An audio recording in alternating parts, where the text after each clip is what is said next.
também, né? Porque ele não pagou nada. Zé Trajano, Jorginho chegou para o Flamengo, mas ao que tudo indica, Gerson está indo para o Zenit, jogar no futebol russo, que nem o Luiz Henrique. Eu não consigo entender, mas é o que tudo indica, vai acontecer, ele cumprirá a vontade do pai dele. Eu te pergunto, na balança, o saldo entra Jorginho, sai Gerson, é positivo ou é negativo para o Flamengo? Não, é importante ter os dois. O Gerson faz muita falta para o time do Flamengo. O Gerson teve momentos aí, bons momentos, sendo o melhor jogador do Flamengo durante um bom tempo. É um jogador muito importante para o Flamengo. E o Jorginho é um jogador. Eu acompanhei muito o Jorginho no Arsenal. Ele é um jogador, tem 34 anos. Para ele foi um baita de um contrato, 3 anos, se não me engano. Né? E o passe é dele. Ele está ganhando. O Arsenal não ganha nada com isso. Né? O ideal para o Flamengo é que ficassem os dois, porque o Jorginho tem muita competição, uma em cima da outra, muita gente machucada, sei lá o quê. E o Jorginho jogava um jogo, dois, depois saía fora, entra outro, porque o Dela Cruz se machuca muito, o meio de campo ali é importante. Mas chegar o Jorginho embora o Gerson, eu acho muito ruim para o Flamengo.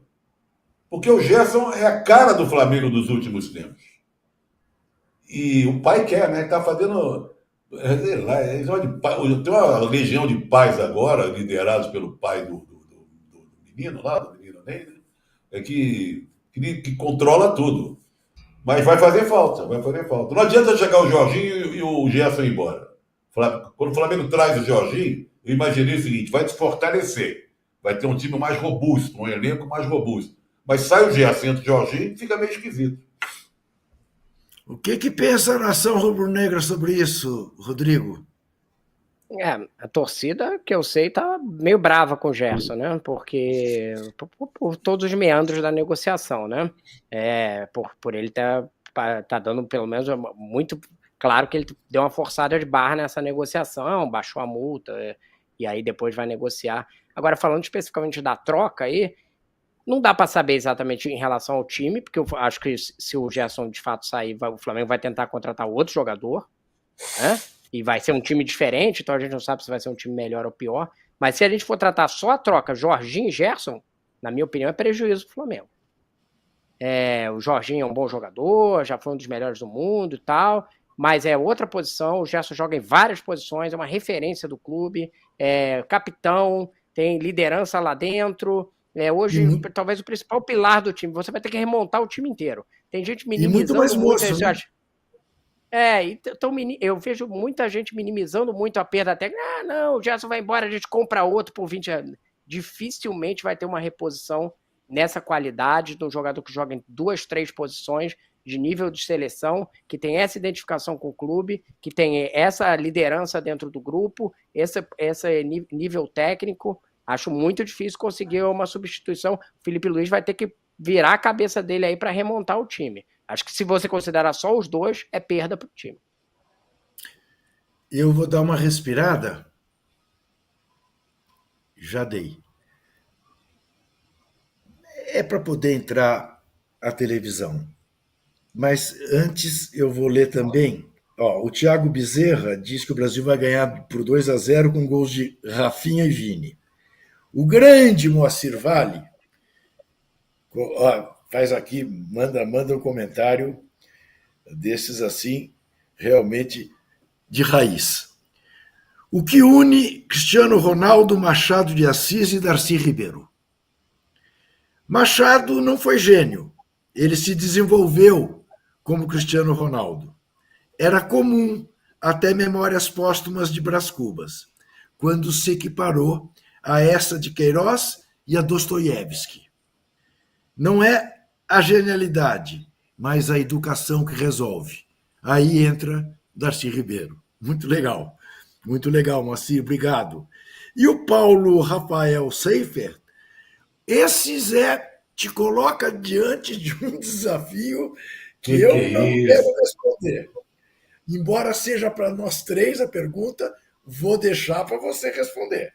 Olha Seria só. justo colocar Pixinguinha, Tom Jobim e Villa-Lobos como a Santíssima Trindade da música brasileira, por que eu não vou não vou responder?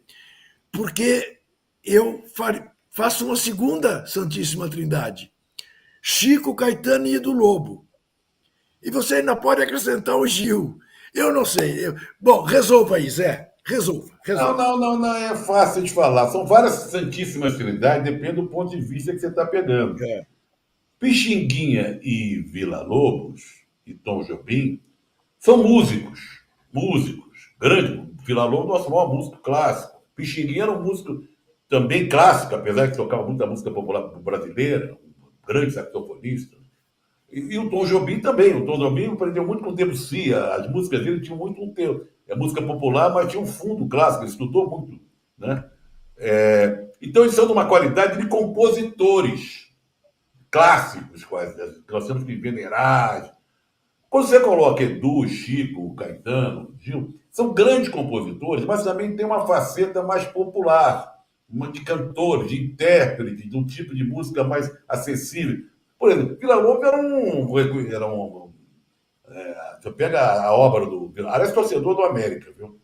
O Villa-Lobos se queixa, você sabe disso? O Villa-Lobos se queixa que na fundação do América, do grupo que fundou, não consta o nome dele, porque ele faltou uma reunião, sei lá o que e tal. Mas essa Santíssima Trindade dele aí é fabulosa. E que orgulho, né? Que orgulho. Tom Jobim, Villa-Lobos e Pixinguinha, é mole? O Guilherme Farias, deixa eu te explicar uma coisa. Nenhum de nós tem ódio algum ao Textor. Eu trato o Textor como eu tratava o Kia Jorabichian no Corinthians, que deu um título para o Corinthians em 2005, de campeão brasileiro, que trouxe um dinheirão da máfia russa e que depois redundou no rebaixamento do Corinthians em 2007. É que nós não gostamos de tratantes. 171, you know? É isso. É disso que se trata. Agora, se você quer se enganar, se deixar enganar por esse encantador de serpentes, se deixe. O nosso papel é mostrar isso. Esse cara não é confiável, está brincando com o Botafogo e a gente não sabe o que vai acontecer depois. É só isso, tão simples como isso. Tá?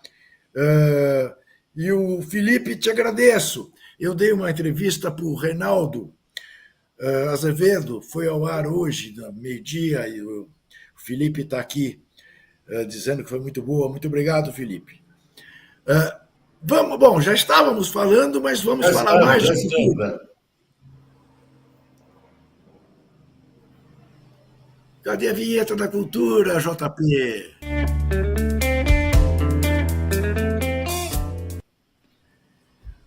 Olha aqui, esse fim de semana, mais exatamente na sexta-feira de noite, eu fui participar do Elo, que é um evento que acontece em São Francisco Xavier. Fiquei com inveja, um lugar maravilhoso. No Vale do Paraíba, um lugar lindíssimo, uma delícia de lugar. E fui lá com o Chico Sá participar de uma conversa com uma menina que foi a âncora, Dora, excelente. Bom, e ganhei uma porção de livros, um dos quais esse aqui, Um Jogo Dentro do Jogo, que é um trabalho de faculdade do Fernando Alves. É o chamado livro de poucas páginas, não tem 90, mas que mostra todas as intersecções de uma maneira muito bem escrita, surpreendentemente leve e gostosa de se ler, entre futebol e política. Recomendo, não é fácil encontrar, mas se você entrar no site da Mingos Editora, você terá como adquirir o livro. Mingos Editora.